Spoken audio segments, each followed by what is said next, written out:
We're lucky enough to be joined in the Guitar Player offices today by Mr. Michael Lee Firkins, who's got a brand new record out that's called Yep. You were cool enough to come and join us, answer a few questions, demonstrate a couple musical examples. Thank you very much for being here. Hey, thanks for having me. Okay, let's talk about this because a lot of our readers first learned about you way back in the April 1990 issue because you were featured on a sound page, those delightful little tear-out records that people could play on their turntables, and it was your tune Laughing Stacks that was on your very first record for Shrapnel Records. Is that right? Yep. Yeah, yep. And so what was that like for you back then? Like, how did your life change once that issue came out and you found yourself in ads for Yamaha, and everything must have changed, I would assume? Yeah, it did, but I was, I don't know if I was level-headed or a little weird about it. It kind of made me nervous a little bit. I still felt great about it. It was very exciting, obviously, but it was, I was pretty young. I was 22, I think, and so I think, you know, and I was, Omaha's, you know, not so small as a lot of people think. Omaha's pretty big, but people all know your business there, and everyone kind of knew what I was doing. And so that kind of made me self-conscious. I was a pretty shy guy, I think, at the time, and so it was interesting. Yeah, and a whole new ball game. Let's fast forward to the present day here. You've got a new record out that's called Yep. How did this record come to be? Talk me through the creation of it. How long was it in the making? How did this record happen?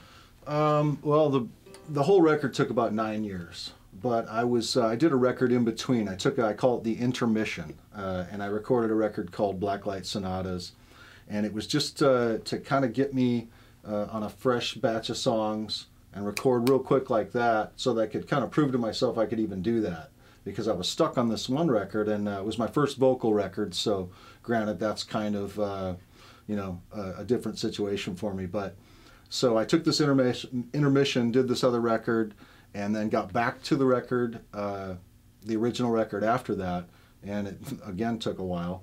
But originally, the record label hooked me up with Andy Hess and Matt Apps from Gov't Mule, and Chuck Leavell from the Rolling Stones on keys, and we tracked all the parts in Nashville live to tape, and I took those home and you know, started building studios and moving a couple times and having a baby, and you know, you throw all that together, and you know, the fact that I had never really sang on a record before, so it was quite a challenge really to do the whole thing, but it was well worth it. Well worth it. And so now, when you were there in Nashville and you have these just monster players, legendary players in the room with you, what was that like? I mean, were there moments there that just sort of blew your mind where you're going, I can't believe the groove these guys are laying down. I can't believe these tracks are going to make it onto my record. What was the feeling like? Yeah, there was a lot of that. A lot of it was, you know, the opposite of that was me, you know, waking up at 5 in the morning realizing,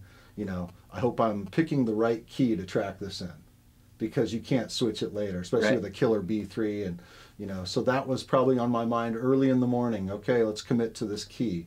And that was the first choice, but yeah, all the other things that happened afterwards, you know, Chuck's such an amazing keyboard player.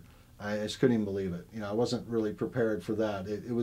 He's so smooth. His hands just land anytime, anywhere, and it will work no matter what. It's one of those kind of crazy things.